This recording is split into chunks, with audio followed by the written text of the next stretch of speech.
Welcome to Apex. My name's Jacob, and in this video I'm going to show you exactly how I butcher a deer leg for me and my dog.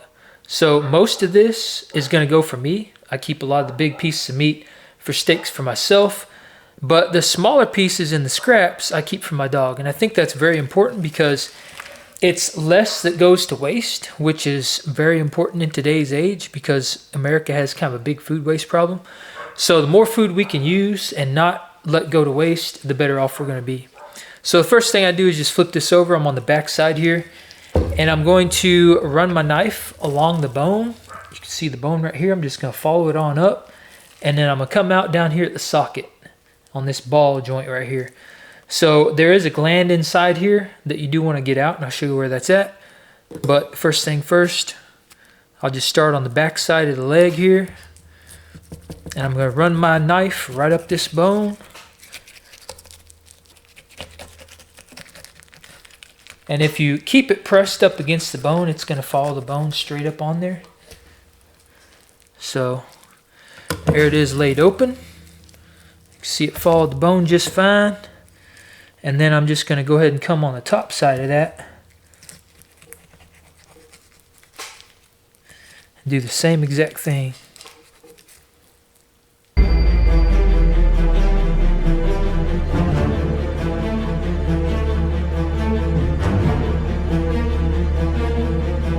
So the first thing I do on these legs is just debone it.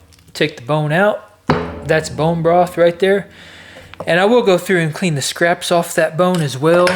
And I'll just bag that up. But usually what I do with these hind legs and the front legs too is I'll just pull off all the big steaks. Like this right here is going to be a steak. And then a lot of this other stuff where there's a lot of tendon and there's a lot of silver and stuff running along it, it makes it really tough, and you know, eating that tendon and stuff is really, really hard. So what I'll do is I'll just bag that up into small pieces, or I'll just cut it up in small pieces and then I'll bag it up and put it in the freezer that way. And then that makes fantastic stew. Or if I want to use it for like ground venison or whatever, I can just pull it out. It's already cut into small chunks. And I'll thaw it out about halfway, and then I'll throw it in my Ninja, or I'll put it in my meat grinder. And I just grind it into ground venison. So I don't ever grind my venison first before putting it in the freezer because I don't know exactly how I'm going to consume it. So what I'll end up doing is just, you know, like I said, putting it in there in small chunks. It makes it a little more versatile. And then depending on how I'm feeling when I pull it out, I can either eat it in like a long cook, so that way it breaks down the collagen, breaks down the tendon, and makes everything soft so I can actually consume it, or I'll just end up grinding it up and making it into ground venison. Got to sharpen my boning knife here. Alright, so a lot of times what I'll do, you can see all the separation in this meat right here. There's tons of separation down here. And then this big piece separates, so I'll make a steak out of that. And I'm not too worried about making this super pretty. I know a lot of people are like cutting it into perfect steaks. I don't really care too much about that. My main concern is getting it done because it's a lot of work. So whatever gets it done faster. So you can see the big steak I just pulled off here. And then I'll come in here with my boning knife and I'll just trim off a lot of this silver and a lot of this tendon and stuff off the top. And this is all going to be scrapped for my dog. I'll just put this in a bowl. And then I'll end up, you know, just pulling that out and giving it to her raw. Leave the meat on there and stuff too. Again, you know, I know a lot of people like to be like kind of perfectionists when it comes to this kind of stuff. But it's just me and my dog eating this. Like, I'm not trying to win a beauty competition in the meat world. So I'm not too worried about exactly how it looks or if it's perfect or not. Because the fact of the matter is, once you eat it, all looks the same anyway. So it's not too much of a concern. Alright, so there's some real big chunks of tendon back here.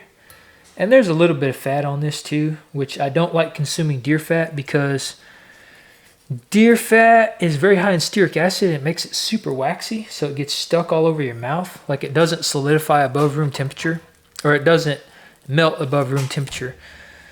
It takes quite a bit of heat actually to melt it. So with that being said, when it's in your mouth, it doesn't really melt.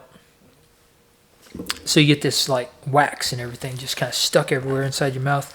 Not a good situation. So for this guy right here, this is gonna be a few nice steaks. Gonna cut it up. Got a piece of tendon in the way. And on most of my steaks, I'll end up doing like an inch or so on my deer steaks. My beef steaks are usually quite a bit thicker than that, just because you can get bigger cuts on beef. But for deer, it's not as easy because the meat isn't as big, obviously. And the separations are smaller too. So, some nice steaks right there. Those are good grillers. Throw those in my pan. And whenever I lay this stuff out, I usually try and keep it separated so I know what to package and how to package it. So right now, I'll do my steak tray. I'll have a bowl, probably like, or maybe that big pot over there. I'll do like a big bowl of just the, what I consider barbecue meat. And that's what I just mentioned, like all the stuff that would be ground up for ground venison. And I'll throw that all in a bowl. And again, that's versatile meat that I can basically use for pretty much anything. So here's some more meat separation here. And I'm just going to come in here and separate this out. And this is going to be a pretty nice, kind of a thin steak here. I guess you'd call it like a strip steak. And that's the other thing about deer. Because they are very active animals, there's a lot of tendon and silver on there, which makes it very hard to consume. But you can see on the back side of this, not really much. So it's just a matter of coming in here. You can lay it down like a fish and kind of fillet it, like run along the bottom. That's how I usually do it. And that's a pretty good way of pulling that off real quick. Or you can, you know, take your time with it and just trim it from the top, which sometimes it takes a combination to get it off.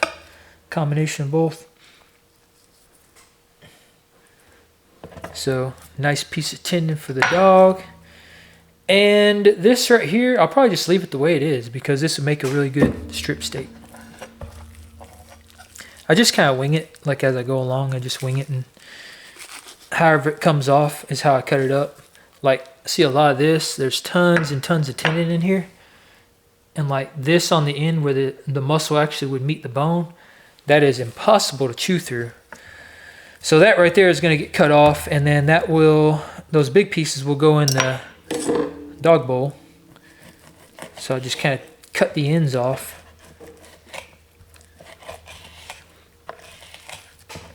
Which you can see it's actually pretty hard to cut even.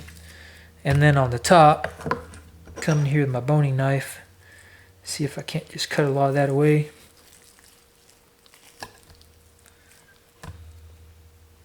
It's not an easy task.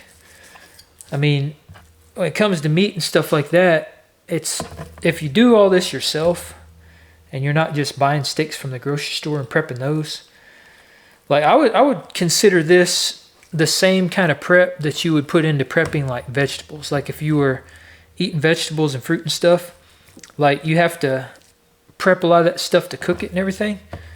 Well, this is basically what you're doing with the meat, but in the realm of meat, it's a whole lot more work, obviously, because you got an entire animal to contend with, and not just one piece. Like you don't have just a single apple, you've got all these different pieces.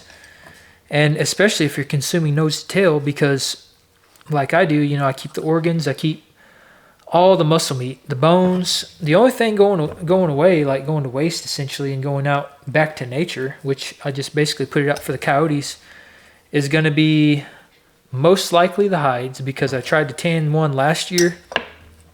Didn't turn out too well. So I'm not prepared to try that again. It's a whole lot more work than I thought it was going to be. And it puts this to shame. Like, you think this is a lot of work, it's way more work than that. So the hides will probably go, and then the spinal cords and the feet and hooves. And that's it. Like, there is nothing else that goes to waste.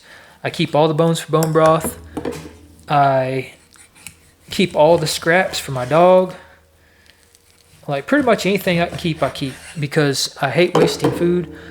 Food waste is a big problem in the country and in the world.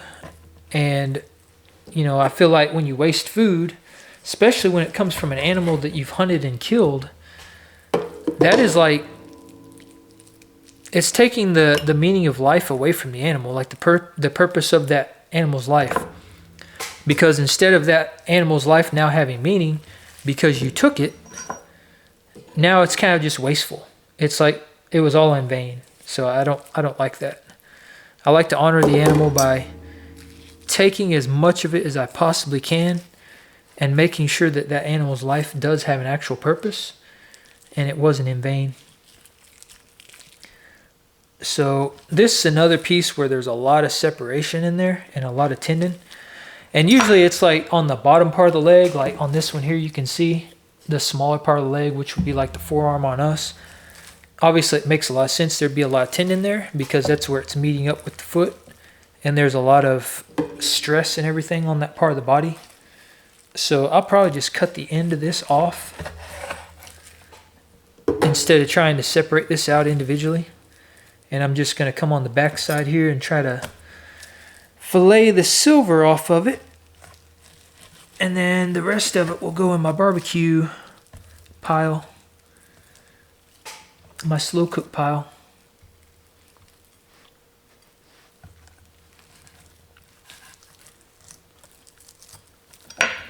Alright, so there's some tendon there.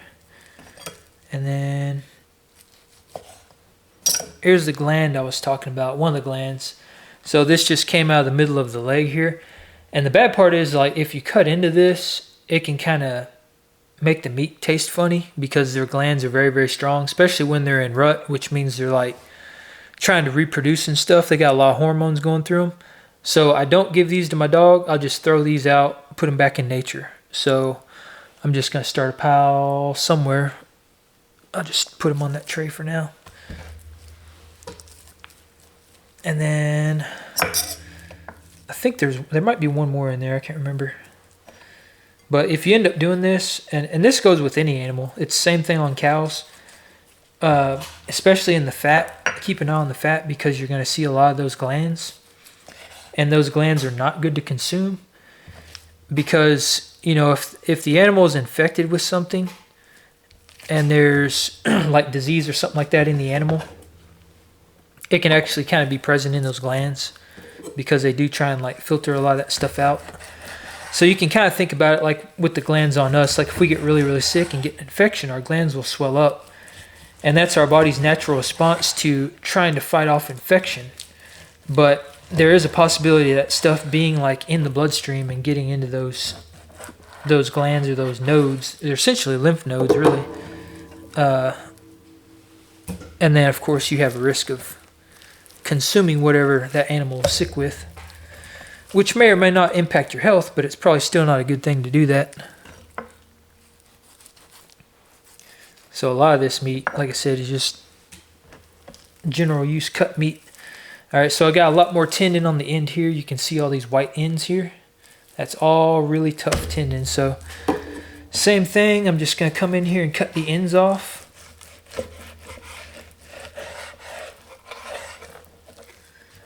And I don't know if I'm doing this the right way. This is just how I've always done it. I kind of taught myself and learned from my dad because I used to butcher deer with him. But I don't think there's really a right way and a wrong way to do this. It's just comes down to how you were taught and what you want to do with the meat. Because if you're only looking for steaks and stuff, then you know actually you would kind of be wasting a lot of meat because there's not that much meat in a deer that you can make steaks out of. You've got the big hams, you know, on the rear leg, which is what I'm doing right now. And then you have the back straps, which once I get to those, you'll see they make really great steaks. But aside from that, it's a lot of just general use cut meat. So this is gonna be a nice steak right here, this big chunk. So obviously you gotta trim the tendon off, because I don't want to consume that. My dog's bowl is going to be bigger than mine before long. There is a lot of tendon on deer. So if you're shooting deer and you don't have a dog, get you a dog. That way you're not wasting meat. It's all kinds of benefits to having a dog. So I got some fat on the back here, and I'm just gonna leave that because it's not that much. If it was a lot, I'd cut it off. And the fat, I don't give to my dog either because they do not require as much fat as we do because they have quite smaller brains, and that's one of the big reasons why we need a lot of fat. Even though fat's been demonized and they tell you not to consume it, which my thinking is that it probably has played a big role in our, like the mental health crisis in our country. Not having fat, you know, it kind of screws you up when you don't have all that cholesterol and stuff. But for our dogs, they don't require that much. So I'm going to split this in half. So I don't like giving her a lot of fat. I keep a lot of that for myself. Or if it's in the case with deer where I don't consume the fat, I'll keep it and use it for tallow. Some more nice steaks right there, which Kelsey actually makes tallow. She makes a venison tallow from these deer actually. She gets all the fat from the deer that I kill here. And I think it's one of the only venison-based tallows on the market, if not the only one. And it is freaking fantastic. I mean, it's actually mind-blowing how good it is because of all the stearic acid in there. And the fat is so thick and waxy. And like I mentioned before, it stays solid even above room temperature, and it takes quite a bit to actually melt it. So all that equals it being able to stay on your skin better. It absorbs in your skin better. It nourishes better. It heals better. It just has a lot of benefits. So you can see how this is kind of a tedious process. And keep in mind, I have 8 legs to do. All right, so I'm going to be here all day. All day long. All right, this is going to be more barbecue. And you can see how I just cut that up into smaller pieces. So what I'll end up doing is I'll put this in the freezer, and when I'm ready to use it, I'll bring it out and I'll let it thaw out about halfway. And once it's halfway thawed out, that's when I'll blend it up or grind it up in my Ninja. Because if you do it when it's completely thawed out, it can get hung on the blades, especially if you don't cut all this tendon off because it's so hard to cut up. So by letting it thaw out halfway and keeping it half frozen, it just blends up pretty much instantly. Like as soon as you hit the Ninja, it blends it up. And I use my Ninja more than I use an actual meat grinder because it's so quick and easy, and the cleanup is like basically nothing compared to using my meat grinder. So it makes it pretty nice. All right, some more fat in here. This piece right here is going to make a really good steak. That's a nice piece of meat. Very, very thick. So there is some silver on the back, which I trim off pretty easy. And some silver on the top, which is not so easy to trim off because it's round up here. But I'm going to do my best with this. And again, if it's not perfect, it's just more that my dog gets. And venison is probably one of her favorite foods at this point. When I was skinning those deer and stuff, there'd be scraps and stuff that would fall on the ground. And then stuff I would just kind of pull off and give to her, and she was just waiting because she loves it so much. And then I fed her last night, and I knew she was probably already about half full anyway because all the little scraps and stuff I'd been giving her. But when I fed her last night and then I ate dinner, because I usually eat after her, I had some scraps that I didn't eat. It was like, chunks of tendon and stuff. So I tried to give it to her, and she just looked at me. She's like, I don't want that. I'm full. Which, if your dog's eating a proper species-appropriate diet, that's how it will do. Like, they don't usually overconsume if they're eating the right things. They usually only consume if they're not being properly nourished because they're eating kibble. And that's the same thing with us. Like, we see that all the time. If we're eating hyper-processed food and all that, we overconsume because there's no actual nutrients in the food. It's all, like, it's just marketing and poison designed to look like food or designed to be food. It's marketed as being food, we'll put it that way, but it's not actual food. And it's also, like, actually engineered by teams of scientists to make it hyper palatable and addicted so that you eat it, so that they get more money and all this stuff. So that's what it's made to do. It's made to have you overconsume it so you spend all your money on it. But that's one thing I found is that if you're eating this kind of food and you're eating plenty of fat and everything and you're fat adapted, it is almost impossible to overconsume food because you will not only get full, but once you get to a certain point, the sight of this stuff will just turn you off and it will nauseate you and you won't even want to look at it. And that is that's a clear indicator your body's saying that you don't need any more of whatever you're trying to eat. And it will basically prevent you from eating because if you continue to eat, you probably will get sick. And I can tell you from experience that when it comes to hyper-processed food, that doesn't really happen very often. You can pretty much eat as much of that as you want, and you're going to have consequences. There's going to be consequences to those actions, but you're not ever going to feel stuffed, full, or turned off by it. All right, so that's one leg down. I don't know how long that took, but not too bad, I guess. Oh, gosh. These are pretty heavy, too. This is actually off the smaller deer. So these legs are probably about the size of a very large lamb, I would say, somewhere around there. And this is going to be pretty much the same thing on just about any animal you do, like any large ruminant animal. They're all built the same way. Just obviously, if you do something like a cow, you're going to have a whole freaking lot more meat.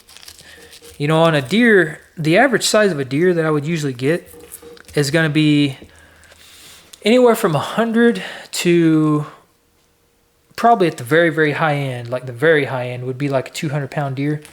And that's like a massive buck. But dressed out, it's probably less than that. So it's quite small compared to a cow. Because my cow out there, which I had two and I've got one now. But the one I have left, she probably weighs about 1,000 pounds.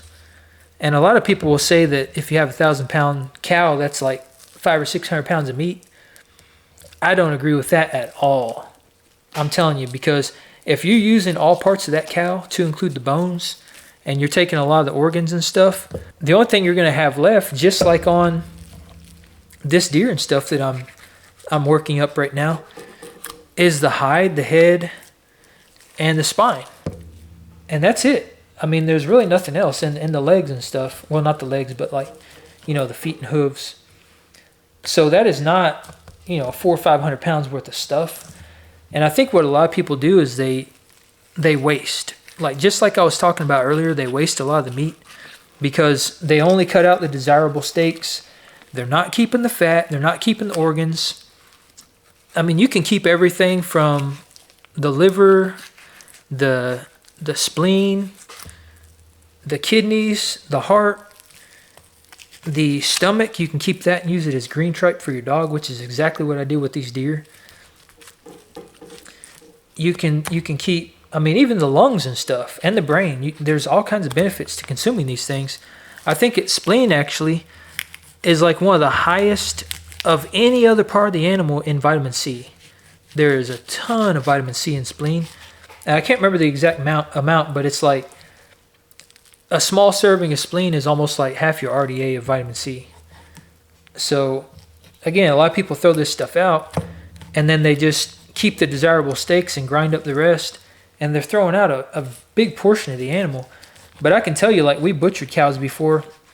And the last cow we did, my mom still has the cut sheet on it. And what all, like the weight and stuff that we got from that cow. And I think the cow weighed like 1,100 pounds. And it was almost 900 pounds of meat that we got off that. So that right there tells you something. If you're only getting 500-600 pounds of meat off a 1,000-pound animal, there's a lot of waste there.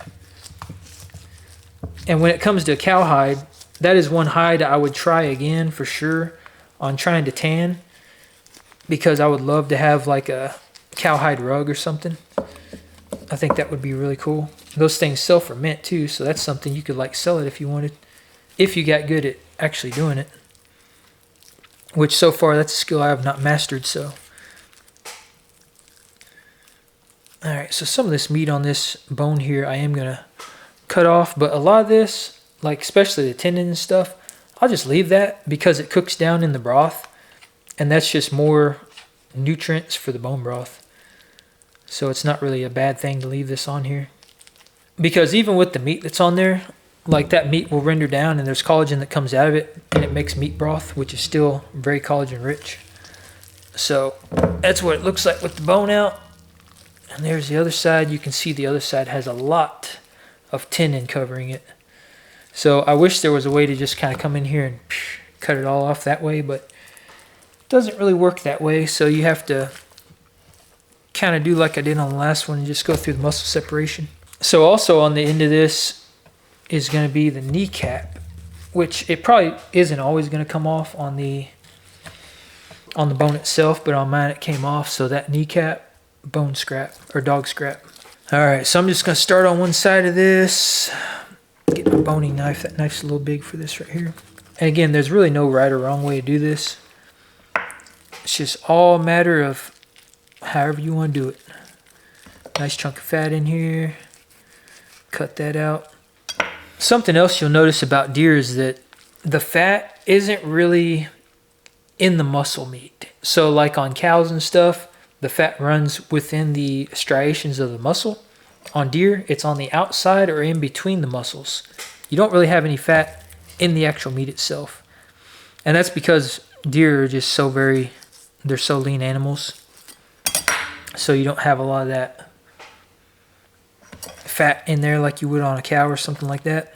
And I think a lot of it has to do with just probably their genetics and how active they are too. Because unlike a cow that's just kind of grazing around in the fields and stuff all day, deer are like acrobatic. They can jump like 6 foot straight up. They are very active, out foraging all day, and yes, they stand around and graze and stuff too, but they're always on the move. Like if you're ever out in the woods, it's rare that you see one standing still if it's not just sitting there munching on grass or something. They're always like cruising through. So when it comes to that kind of stuff, if you think about it, it's like, well, we could probably learn a lot from these animals. You know, today's day and age, we're very sedentary. We don't move around very much. And I know there's a lot of other factors that plays into the state of our health. Number one being food. Number two being water. And toxic exposure is another big one. But we could all benefit from moving around a lot more. That's for sure. Sometimes it's improving our health is as simple as that. Just getting back to the basics. Focusing on the stuff that got us here. You know, our ancestors were, not only were they moving around, but man, they were creating stuff. Like they were building civilizations and building kingdoms and castles and just accomplishing amazing feats at times when it shouldn't have been possible for them to do that. And a lot of the stuff they created is still here to this day, which says a lot about their abilities back then. And, you know, one of the foods that got them there, one of the foods that was very fundamental to our ancestors was meat. And I mean, I don't care where you come from, what your background is, what your ancestry is, who you think you are, what you think you should be eating. Your ancestors ate meat. If you go back far enough down the line, your ancestors were eating meat. Because if they weren't, you would not be here today. You think about it. I mean, our ancestors survived an ice age, for crying out loud. As a matter of fact, not just an ice age, but they survived a whole lot more hardships than we have ever gone through in today's modern age. I mean, we haven't gone through anything. We're just cruising through life right now. You know, we don't have too much to worry about. We've got it pretty easy for the most part. You know, yeah, there's a lot of people that have complaints, and for good reason. There's a lot of stuff to complain about. But compared to the way our ancestors had it, and like having to deal with like ice ages and catastrophes and all kinds of crazy stuff that has happened throughout history, we got it pretty freaking easy, and we should be very grateful for that. But, you know, to the main point though, thinking about that, like, if it weren't for meat in those times of hardship, especially like an ice age, humans would not have survived, period. You could say, well, they could have went to the equator. Sure, they could have, but they didn't. They still lived in the areas where there was an ice age. And they were still, you know, basically freezing in freezing cold temperatures, surviving in that and actually thriving in that. And they learned how to hunt and kill megafall animals like the woolly mammoth and stuff like that. And they were absolutely thriving in those harsh conditions. And it is because of them eating megafall animals and being able to hunt and crack open bones and extract bone marrow and having access to tons and tons of fat that come off these very fatty creatures that had also adapted to survive these extremely cold climates. That right there tells you something. Those foods got us to where we are today.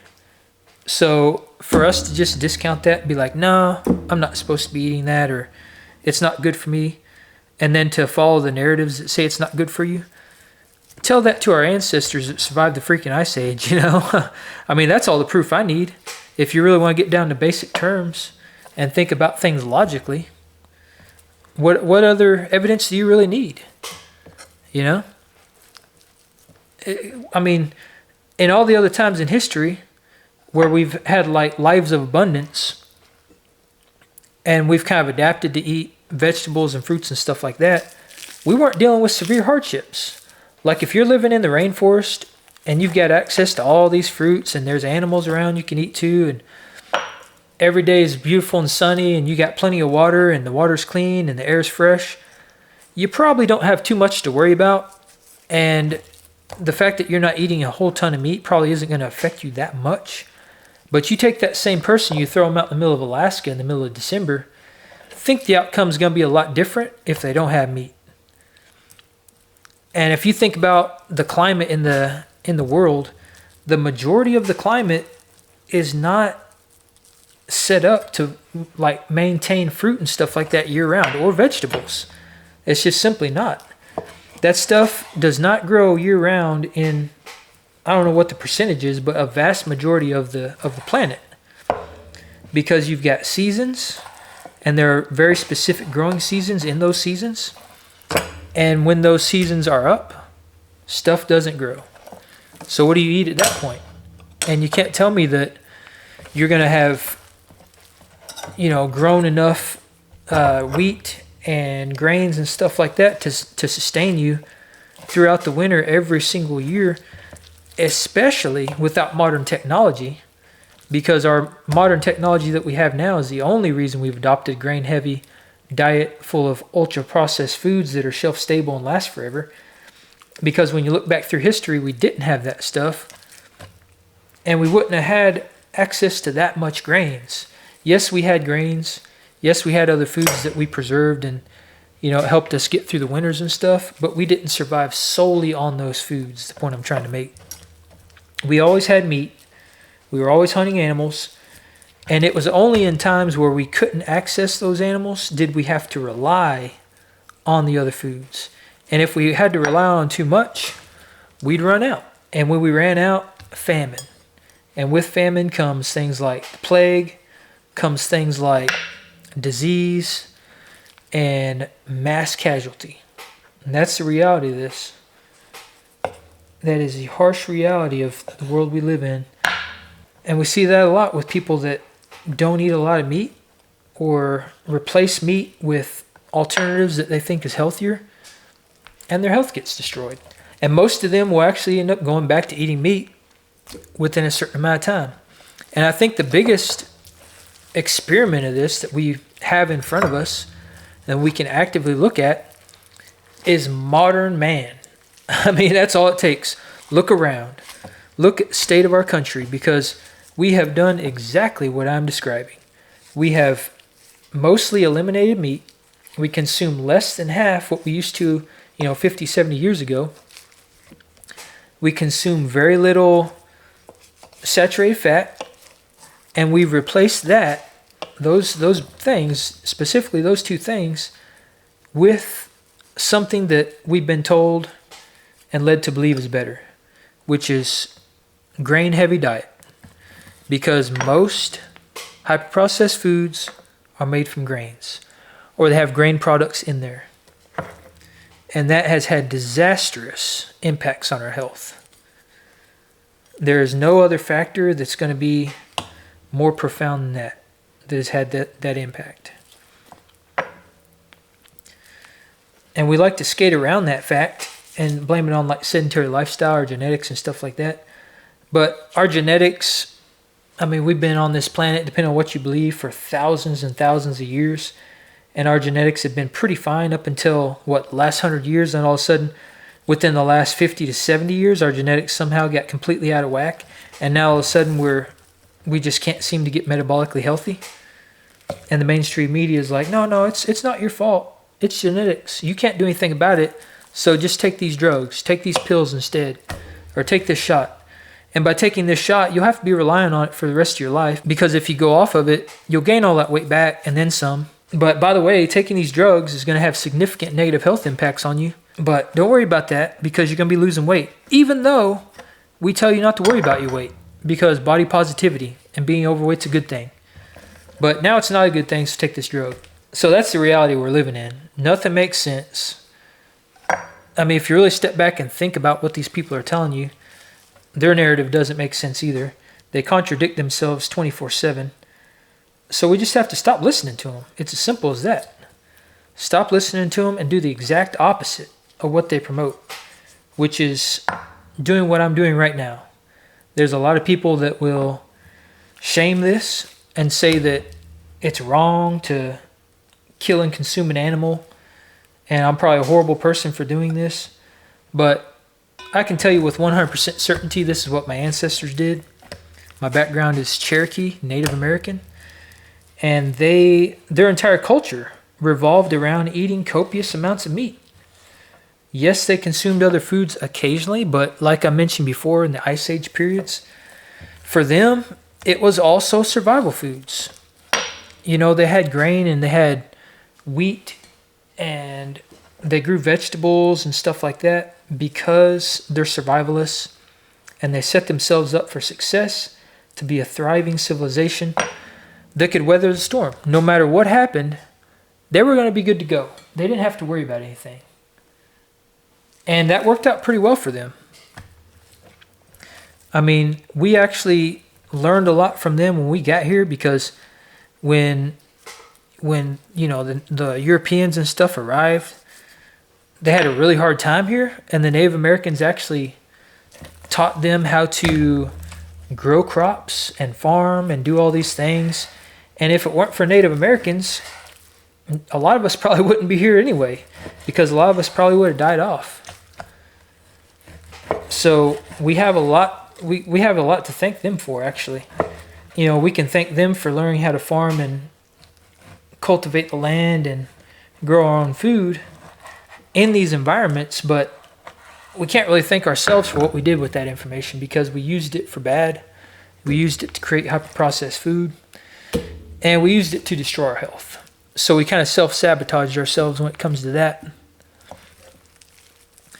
But that's human nature. We let our big brains get in the way. Sometimes it's a matter of stepping back, thinking about things logically, and drowning out all the noise and just going with your gut. What's your gut telling you?